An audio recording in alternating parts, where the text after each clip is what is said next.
মাজার গোসল করানো হবে, পীর সাহেবকেও গোসল করানো হবে। পত্রিকায় দিয়ে দেয়, পোস্টার ছাপানো হয়, হ্যান্ডবিল ছাপানো হয়, হাজার হাজার টাকা খরচ করে প্রচার করে লোকদেরকে দাওয়াত দেওয়া হয়। কবর ধোয়া পানি, পীর সাহেবের গোসল করানো পানি। পীর সাহেবের গোসল করাইলো, এই পানি শরীরের কত জায়গা ধুয়ে আসলো, সেই পানি বোতলে ভরে 5 টাকা করে কিনে কিনে লোকেরা খায়। নাউজুবিল্লাহ। এরপরেও ইমানের দাবি কি করে করবে মুসলমান?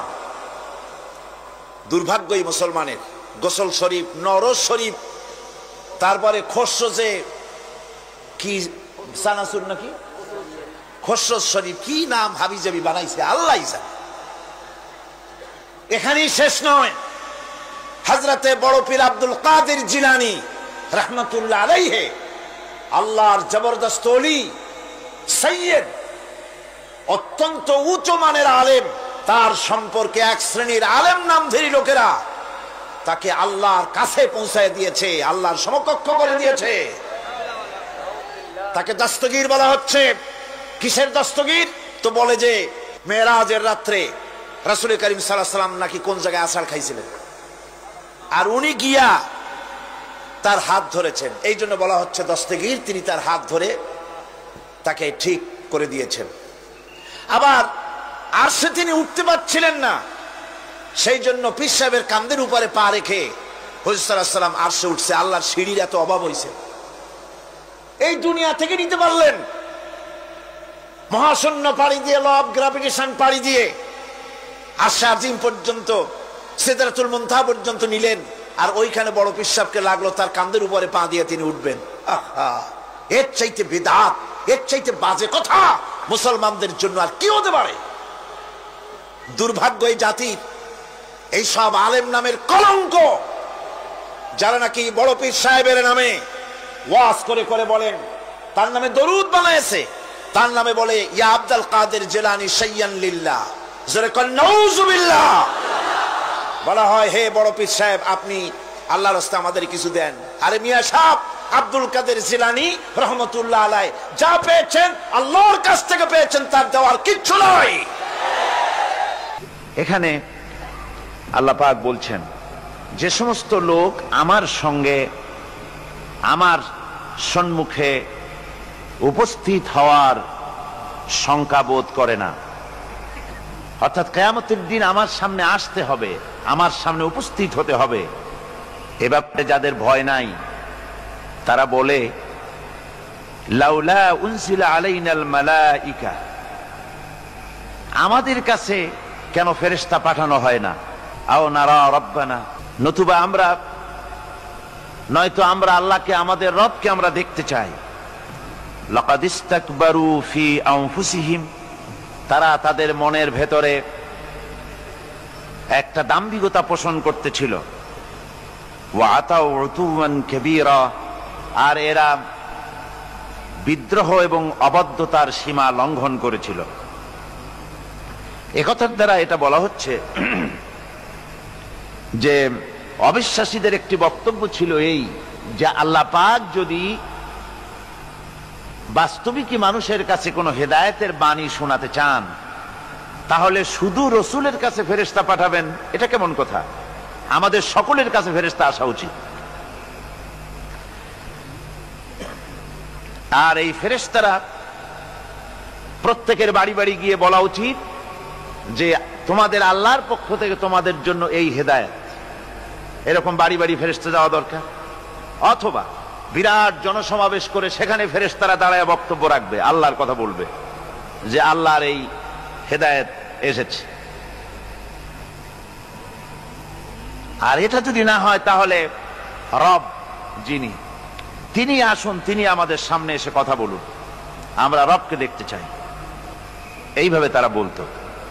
সূরা আনআমে আল্লাহ রাব্বুল আলামিন বলেছেন যে এইভাবে করে যখনই কোনো আয়াত নাজিল হতো, তখন তারা বলতো ক্বালু লান নুমিনা হাত্তা নুতা মিসলা মা উতিয়া রাসূলুল্লাহ, আমরা ততক্ষণ পর্যন্ত এই সমস্ত কথা বিশ্বাস করব না যতক্ষণ পর্যন্ত রাসূলুল্লাহর কাছে যে জিনিস পাঠানো হয়েছে তা আমাদের কাছে পাঠানো না হয়। অর্থাৎ আল্লাহ নিজেই আসবেন এবং আল্লাহ নিজে এসে বলবেন যে বান্দারা তোমাদের নিকট আমার আবেদন এইভাবে আল্লাহ এসে নিজেই আমাদের সামনে ধরনের কথা বলা দরকার।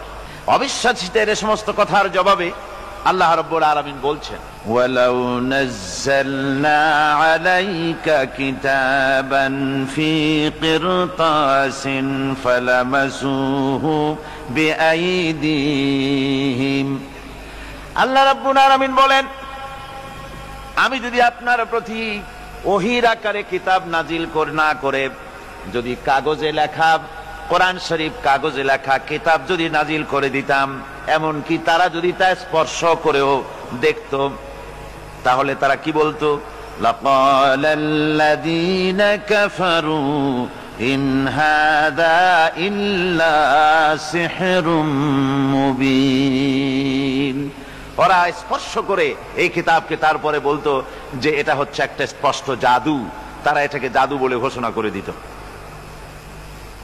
সুতরাং এই সমস্ত কথা বলে তারা আসলে কোরআন থেকে নিজেরাও দূরে থাকতে চায় এবং অন্যদেরকেও দূরে রাখতে চায়। তারা বলে,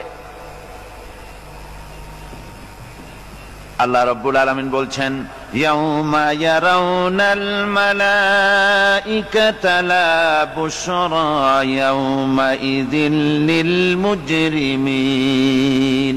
যেদিন আসলে তারা ফেরেশতা দেখবে, যেদিন তারা আসলেই ফেরেশতা দেখতে পারবে, সেদিনটা অপরাধীদের জন্য কোনো সুসংবাদের দিন হবে না। ফেরেশতা যদিন তারা দেখতেই পারবে, ইয়াকুলুনা হিজরাম মাহজুরা, সেদিন তারা চিৎকার মেরে বলবে আল্লাহ আশ্রয় চাই, এভাবে চিৎকার মারতে থাকবে যেদিন সত্যিই ফেরেশতা দেখবে। وَقَدِمْنَا إِلَى مَا عَمِلُوا مِنْ عَمَلٍ فَجَعَلْنَاهُ هَبَاءً مَنْثُورًا। আর আমি তাদের সমস্ত কৃতকর্ম আমলগুলিকে সব ধূলিকণার মতো উড়িয়ে দেব।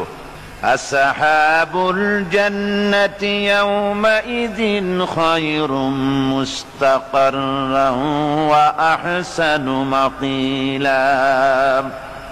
সেদিন হাসরের ময়দানে জান্নাত এবং জাহান্নামীদের অবস্থা একরকম হবে না। যারা জান্নাতের অধিকারী হবে তারা উত্তম জায়গায় অবস্থান করবে, কল্যাণজনক জায়গায় অবস্থান করবে এবং দ্বীপ্রহরে সময় কাটাবার জন্য তারা উত্তম স্থান লাভ করবে। অর্থাৎ জাহান্নামীরা আর জান্নাতীরা কিয়ামতের দিন তাদের এক অবস্থা হবে না। ওই প্রচন্ড রৌদ্রের তাপে জাহান্নামীদের কষ্ট হবে ঠিকই, কিন্তু জান্নাতীদের কোনো কষ্ট হবে না। সুবহানাল্লাহি ওয়া বিহামদিহি। আল্লাহ রাব্বুল আলামিনের হাবিব জনাবে মুহাম্মদ রাসূলুল্লাহ সাল্লাল্লাহু আলাইহি ওয়াসাল্লাম বলেছেন, কিয়ামতের ময়দানে আল্লাহর কসম করে বলছি, সেদিন জাহান্নামীদের ভীষণ কষ্ট হবে আর জান্নাতীদের জন্য অত্যন্ত আসান হবে, অবস্থাটা খুবই আরামের হবে। নবীজি বলেন, এক ফরজ নামাজ, এক ওয়াক্ত ফরজ নামাজ আদায় করতে যে সময়টুকুন লাগে, কিয়ামতের মাঠের এই সময় এত বড় বিরাট লম্বা সময় জান্নাতীদের জন্য এরকম হালকা হয়ে যাবে। সুবহানাল্লাহ। হযরত আবু সাঈদ খুদরী রাদিয়াল্লাহু তাআলা আনহু হাদিস খানা বর্ণনা করেছেন, এক ওয়াক্ত নামাজ, একটা ফরজ নামাজ পড়তে যতটুকুন সময় লাগে এতটুকুন সময়ের ভেতরে জান্নাতীদের কারবার শেষ হয়ে যাবে। সুবহানাল্লাহ ওয়া বিহামদিহি। আর ওদের কারবার তো শেষই হবে না। ওয়া ইয়াউমা তাশাক্কাকুস সামাউ বিল গামামি ওয়া নুজ্জিলাল মালাইকাতু তানজিলা। ওরা ফেরেশতা দেখতে চায়। সেদিন আসমান সমূহ বিদীর্ণ হয়ে মেঘ পুঞ্জ বেরিয়ে আসবে, আত্মপ্রকাশ করবে। তার ভেতর থেকে ফেরেশতারা ক্রমাগত নাজিল হতে থাকবে। আর অবস্থাটাই হবে, আল মুলকু ইয়াউমাইযিনিল হাক্কু লির-রাহমান ওয়া কানা ইয়াওমান আলাল কাফিরিনা আসীরা। আর সেদিনের বাদশাহী হবে কেবলমাত্র রহমানেরই। ওয়া কানা ইয়াওমান আলাল কাফিরিনা আসীরা। আর সেই কিয়ামতের দিন, সেই সময়টা হবে কাফেরদের জন্য বড়ই কঠিন। এখানে কিয়ামতের কিছু কথা বলা হচ্ছে, কিছু আভাস দেওয়া হচ্ছে যে আসমান সমূহ বিদীর্ণ হয়ে মেঘ পিণ্ড বেরিয়ে আসবে এবং তার থেকে ক্রমাগত ফেরেশতারা নাজিল হতে থাকবে। আল্লাহর হাবিব বলেছেন, কেউ যদি কিয়ামতের দৃশ্য দেখতে চায় সেজন্য সূরা ইজা শামসু কুবিরাত ওয়া ইজা সামাউ ফাতারাত, ইজা সামাউ শাক্কাত, এই সূরাগুলি যেন পড়ে, তাহলে কিয়ামতের দৃশ্য তার চোখের সামনে প্রতিভাত হবে। কিয়ামতের দৃশ্যটা আসলে কেমন হবে সেই সূরাগুলি তেলাওয়াত করলে সে বুঝতে পারবে। যেমন আল্লাহ পাক বলছেন, ইজাস সামাউ ফাতারাত ওয়া ইযাল কাওয়াকিবু তাসারাত ওয়া ইযাল বিহারু ফুজ্জিরাত ওয়া ইযাল কুবুরু বুসিরাত। যখন আকাশসমূহ চূর্ণ বিচূর্ণ হয়ে যাবে আর তারকাসমূহ বিক্ষিপ্ত হয়ে পড়বে, সমুদ্র মহাসমুদ্রগুলি দীর্ণ বিদীর্ণ হয়ে যাবে, কবরগুলি সব উদ্গীরণ করে দেবে, তার মধ্যে যা আছে সে সবগুলি। আবার আল্লাহ পাক বলেন, ইযাশ শামসু কুবিরাত ওয়া ইযান নুজুমুন কাদারাত ওয়া ইযাল জিবালু সুয়্যিরাত। সূর্য যখন ঢেকে যাবে, তারকাগুলি যখন বিপর্যস্ত হয়ে যাবে আর পাহাড়গুলি যখন চালিয়ে দেওয়া হবে, এই দৃশ্য তোমরা দেখতে পাবে। فَإِذَا النُّجُومُ طُمِسَتْ وَإِذَا السَّمَاءُ فُرِجَتْ وَإِذَا الْجِبَالُ نُسِفَتْ। সেদিন অবস্থা এমন হবে, সমস্ত তারকাগুলি স্তিমিত হয়ে যাবে আর আকাশসমূহ দীর্ণ বিদীর্ণ হয়ে যাবে, আর দেখতে পাবে পাহাড়গুলি সমস্ত পাহাড়গুলিকে উড়িয়ে দেওয়া হবে। আবার অবস্থা আরো কি হবে, فَإِذَا بَرِقَ الْبَصَرُ وَخَسَفَ الْقَمَرُ وَجُمِعَ الشَّمْسُ وَالْقَمَرُ। যখন চক্ষু বিস্ফারিত হয়ে যাবে মানুষের, চাঁদ আর সূর্য নিষ্প্রভ হয়ে যাবে, সব একাকার হয়ে যাবে, চন্দ্র এবং সূর্য তার অস্তিত্বকে হারিয়ে ফেলবে। শুধু তাই নয়, ওয়াহুমিলাতিল আরদু ওয়াল জিবালু ফাদুক্কাতা দাক্কাতাও ওয়াহিদা। জমিন ও পাহাড়গুলির মধ্যে সংঘর্ষ লাগিয়ে দেওয়া হবে, আর তা এক ধাক্কায় জমিন এবং সমস্ত পাহাড়গুলি চূর্ণ বিচূর্ণ হয়ে যাবে। সুবহানাল্লাহি ওয়া বিহামদিহি। আল্লাহ রাব্বুল আলামিন বলছেন, এইভাবে করে কিয়ামতের দৃশ্য, বিভীষিকাময় দৃশ্য তোমরা দেখতে পাবে। আর সেদিনের রাজত্বটা কার হবে?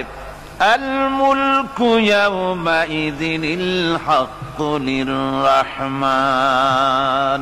সেদিনের রাজত্ব হবে কেবলমাত্র রহমানের। অর্থাৎ যেসব কৃত্রিম বাদশাহী দেখে তোমাদের চোখে ধাঁধা লেগে গিয়েছে, তোমাদেরকে দুনিয়ার বাদশাহী দেখে তোমরা ধোঁকায় পড়ে গিয়েছো, এসব বাদশাহী কিছুই টিকবে না সেদিন। সেদিন শুধু বাদশাহী থাকবে একমাত্র আল্লাহ পাকের। কার থাকবে বাদশাহী? জোরে বলেন কার? আল্লাহ রাব্বুল আলামিন যখন কিছুই থাকবে না, ঘোষণা করবেন, লিমানিল মুলকুল ইয়াউম লিল্লাহিল ওয়াহিদুল কাহ্হার। আজকে কার রাজত্ব? চারিদিক থেকে আওয়াজ আসতে থাকবে, পরাক্রমশালী আল্লাহ রাব্বুল আলামিনের রাজত্ব আর কারো নয়। হাদিস শরীফে এসেছে, বুখারী মুসলিম শরীফের হাদিসে এসেছে, আল্লাহর নবী বলেন, আল্লাহ রাব্বুল আলামিন তখন তার এক হাতে আকাশ মণ্ডলীকে ধারণ করবেন আর এক হাতে জমিনকে ধারণ করবেন। আকাশ মণ্ডলী এক হাতে, জমিন এক হাতে। এভাবে আল্লাহ রাব্বুল আলামিন বলবেন, আইনাল জাব্বারুন আইনাল মুতাকাব্বিরুন। কোথায় সেই স্বৈরাচারীরা? কোথায় সেই দুর্বিনীত অহংকারী স্বৈরাচার যারা আমার জমিনের উপরে, আমার মানুষের উপরে রাজত্ব চালিয়েছে? তারা আজকে কোথায়? কোথায় সেই অহংকারীরা? আল্লাহ পাক সেদিন যে বলবেন, সেদিন তো বলবেন, কিন্তু দুনিয়ার মাঝেও স্বৈরাচার যারা